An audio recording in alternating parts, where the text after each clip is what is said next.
कशा सगळे तर मी चालली आहे आमच्या इथे भक्तिताई चव्हाण यांचं कीर्तन आहे. कीर्तन ऐकायला चालले आहे तर चला जाऊया. चार चरणाचा अभंग आजच्या सेवेकरता निवडलेला आहे. विठ्ठल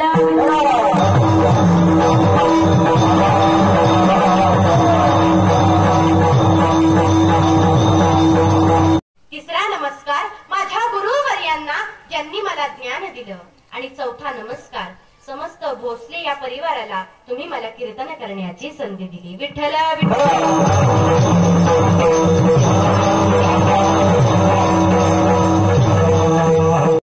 कळालं का? आता कुणी विचारलं तरी हे सांगायचं. आता हे माहिती पाहिजे.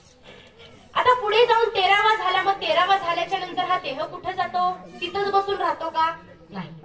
13वा झाल्याच्या नंतर हा देह वैतरणी नदीवरती जातो. वैतरणी नदी म्हणजे काय? मलमूत्रानं भरलेली नदी आहे.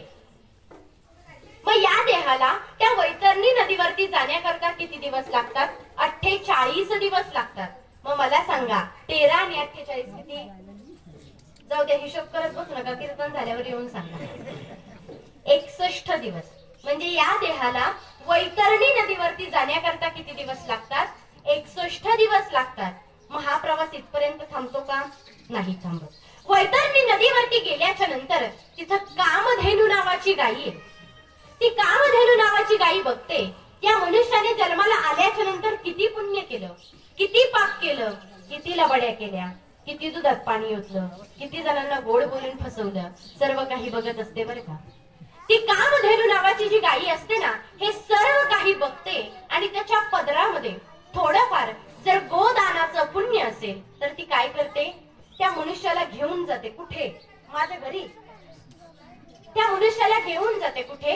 स्वर्ग लोकामध्ये घेऊन जाते. आणि स्वर्ग लोकामध्ये जाण्याकरता त्याला किती दिवस लागतात? 39 दिवस लागतात. मग मला सांगा 61 आणि 39 100. म्हणजे या देहाला स्वर्ग लोकामध्ये जाण्याकरता किती दिवस लागतात? 100 दिवस लागतात. मग हा प्रवास इथपर्यंत थांबतो का? नाही थांबत. वरती गेल्याच्या नंतर चित्रगुप्त नावाचा राजा आहे बरं का. एखाद्याची केस काहीतरी चालू आहे, ती कोर्टामध्ये टाकलेली आहे. मग आज केस टाकली आणि लगेच उद्या निकाल आला का हो त्याचा? आजच केस टाकले लगेच त्याचा उद्या निकाल आला, असं कधी होत नाही. अनेक महिने निघून जातात, अनेक वर्ष निघून जातात. तसंच वरती गेल्याच्या नंतर चित्रगुप्त नावाचा राजा आहे. तो बघतो या मनुष्याने जन्माला आल्याच्या नंतर किती पुण्य केलं, किती पाप केलं, किती लबाड्या केल्या, किती दुधात पाणी ओतलं, किती जणांना गोड बोलून फसवलं. त्याचा निकाल येण्याकरता किती दिवस लागतात? 265 दिवस लागतात. मला सांगा 100 आणि 265 किती? 365. आणि 365 दिवस म्हणजे किती? 1 वर्ष. आणि 1 वर्षानंतर पहिला जो दिवस उगवतो तो म्हणजे प्रथम पुण्यस्मरणाचा दिवस. विठ्ठल विठ्ठल.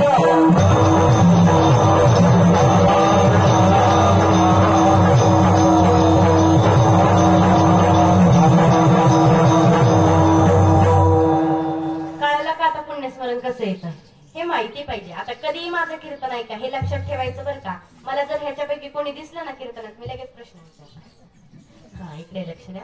गमतीचा भाग सोडून द्या आणि दुसऱ्याचाही नाही. आपण अंगे जळे आणि नागवी जगाचे डोळे, पतंग जैसा सळे दीपाचे दे. पतंग नावाचा किडा आहे, सर्वांना माहितीये. काय करतो तो? रात्र झालेली आहे, घरामध्ये अंधार पडलेला आहे, लाईट गेलेली आहे, अंधार झालेला आहे. दिवा प्रज्वलित केला. तो पतंग नावाचा किडा आहे, कुठून तरी येतो आणि काय करतो? त्या उजेडाभोवती गिरट्या घालू लागतो, गोल गोल फिरू लागतो आणि फिरता फिरता काय करतो? त्या उजेडावरती झडप मारतो. बरोबर की नाही? काय होतो? दिवा सुद्धा विझतो आणि हा सुद्धा जळून भस्मसात होतो. स्वतःचं कल्याण झालं का याच्यामध्ये? सगळीकडे अंधार करून ठेवला, स्वतः सुद्धा मेला, स्वतः सुद्धा गेला. म्हणजे याच्यामध्ये स्वतःचा स्वार्थ झाला का? नाही झाला. दुसऱ्यांचा झाला का? नाही झाला. मग काही वर्ग आपल्याला असे पाहायला मिळतात की ते स्वतःच्या स्वार्थाचाही विचार करत नाही आणि दुसऱ्यांच्या परार्थाचाही करत नाही. विठ्ठल विठ्ठल. एकानं जर एक काम केलं की दुसरं करणार. एकमेकांची तोंड सुद्धा बघत नव्हते. पण एकाने मनामध्ये विचार केला आपल्याकडे सगळं आहे. मग हे सगळं करत असताना आपण देवाचं नामस्मरण करायचं, देवाची भक्ती करायची, देवाचं चिंतन करायचं. म्हणून जंगलामध्ये गेला आणि एका कोपऱ्यामध्ये ध्यानाला बसला. समोर भगवान श्री शंकरांचं मंदिर आहे. ध्यानाला बसला, भजन करू लागला, देवाचं चिंतन करू लागला, ध्यानधारणा करू लागला. त्याचा भाऊ त्या ठिकाणी आला, बघतो समोर तर काय आपला वैरी बसलेला आहे. देवाचं भजन करतोय, देवाचं चिंतन करतोय, देवाची ध्यानधारणा करतोय. मग आपण सुद्धा केलं पाहिजे. एक जण या कोपऱ्याला बसला, दुसरा त्या कोपऱ्याला बसला. दोघा जणांचं भजन चालू आहे, दोघांचं चिंतन सुरू आहे, दोघांचं ध्यान सुरू आहे. मग ध्यान सुरू असताना अनेक दिवस निघून जातात आणि भगवान शंकर प्रसन्न होतात आणि पहिला जो बसलेला असतो ना त्याच्याकडे येतात. त्याला काय म्हणतात, तुला तुझी जी ध्यानधारणा आहे ना ती पूर्ण झालेली आहे, तुला काय मागायचंय ते माग. आता हा डोळे उघडतो, बघतो तर काय समोर आपला वैरी बसलेला आहे. आता काय करायचं? तो म्हणतो, देवा एक काम करा ना, आधी त्याच्याकडे जा. देव म्हणतो ठीक आहे. मग देव त्याच्याकडे जातात. त्याला म्हणतात, ए भक्ता, तुझी ध्यानधारणा पूर्ण झालेली आहे, तुला काय मागायचंय ते माग. हा डोळे उघडतो, बघतो तर काय समोर आपला वैरी बसलेला आहे. आता काय करायचं? त्यानं काय मागितलं हे आपल्याला माहित नाही, पण त्यानं काय मागितलं ना आपल्याला कमी पडलं तर. तो म्हणतो, एक काम करा ना देवा, आधी त्याच्याकडे जा. आता देव परत याच्याकडे येतात. देव म्हणतात, तुम्हाला काय मागायचंय ते मागा, नाही तर मी निघून जातो. तुम्ही म्हणता इकडे या तिकडे जा, त्याच्यातच माझा वेळ चाललाय. मला अजून भक्तांचं काम करायचंय ना, अजून माझ्या भक्तांकडे जायचंय मला. मग हा चतुराईनं मागणी मागतो. पहिला जो बसलेला असतो ना तो देवाकडे काय मागतो बघा, हे देवा तुझ्या कृपेनं माझ्याकडे सगळं आहे. काय मागतो बघा बरं का, एक काम कर, माझा एक डोळा, माझा एक हात आणि माझा एक पाय काय करू दे, गळून पडू दे. असं कोणी मागेल का हो? तुम्हाला जर देव प्रसन्न झाला, देव म्हणला तुम्हाला काय मागायचे ते मागा, तुम्ही असं म्हणताल वे माझा डोळा गळून पडू दे, माझा हात गळून पडू दे. तुम्ही काय मागताल? देवा मला गाडी दे, मला एक मोठा असा बंगला दे, हे दे ते दे. आपण काय काय मागणी मागेल हो देवाला. पण त्याने चतुराईनं मागणी मागितली. त्याने देवाला सांगितलं, ए देवा तुझ्या कृपेने माझ्याकडे सगळं आहे, फक्त एक काम कर, माझा एक डोळा, माझा एक हात आणि माझा एक पाय काय करू दे, गळून पडू दे. देव म्हणतो ठीक आहे तथास्तु. आता देव दुसऱ्याकडे जातात, त्याला विचारतात, आता समोरच्याने मागून झालेले आहे, आता तू माग.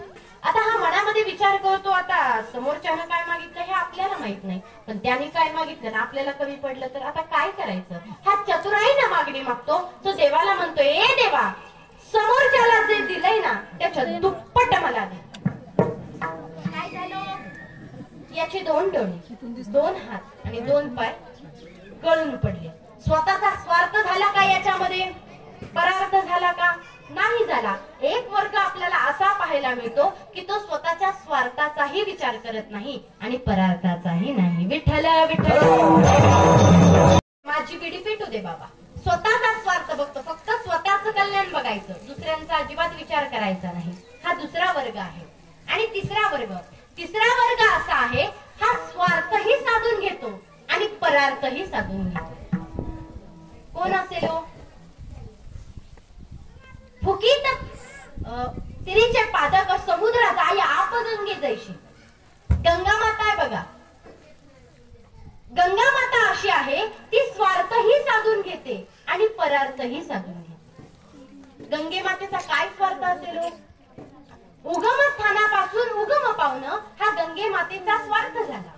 उगमस्थानापासून उगम पावणं आणि सागराशी एकरूप होणं हा गंगे मातेचा स्वार्थ झाला. पण जात असताना अनेक गावांना सुखी करते, अनेक घरांना सुखी करते, अनेक झाडांना पाणी देते, हा तिचा परार्थ झाला.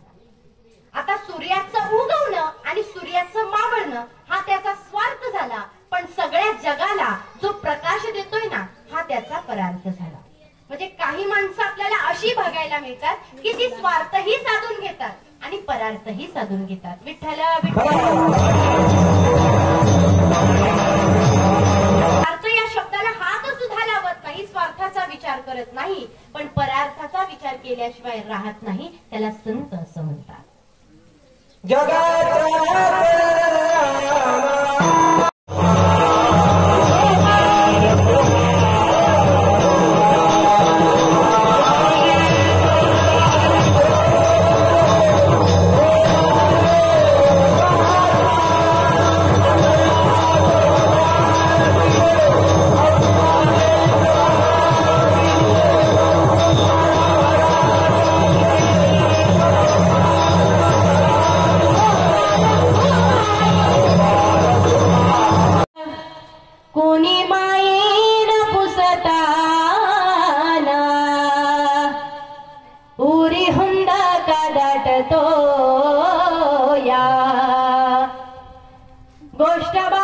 बापाची सांगताना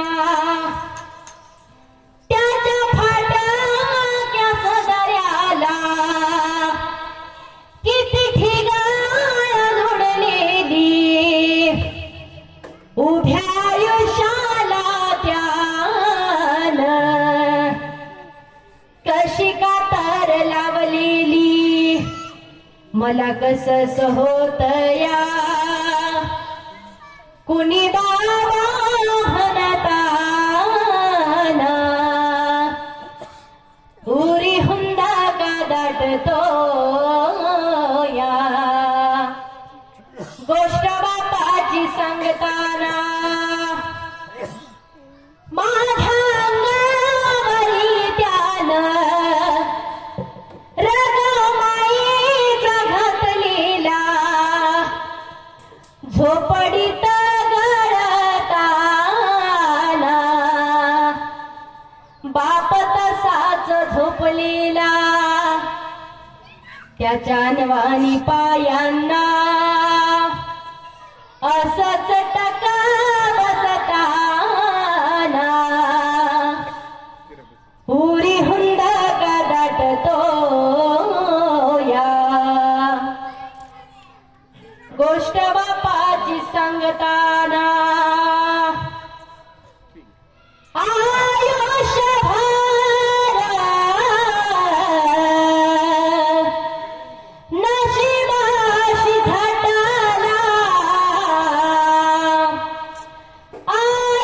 आयुष्यभर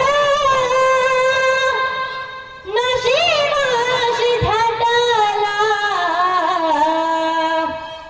तव्हा मला बाप माझा डोंगरावानी वाटला तव्हा मला बाप माझा डोंगरावानी वाटला तव्हा मला बाप माझा डोंगरावानी वाटला.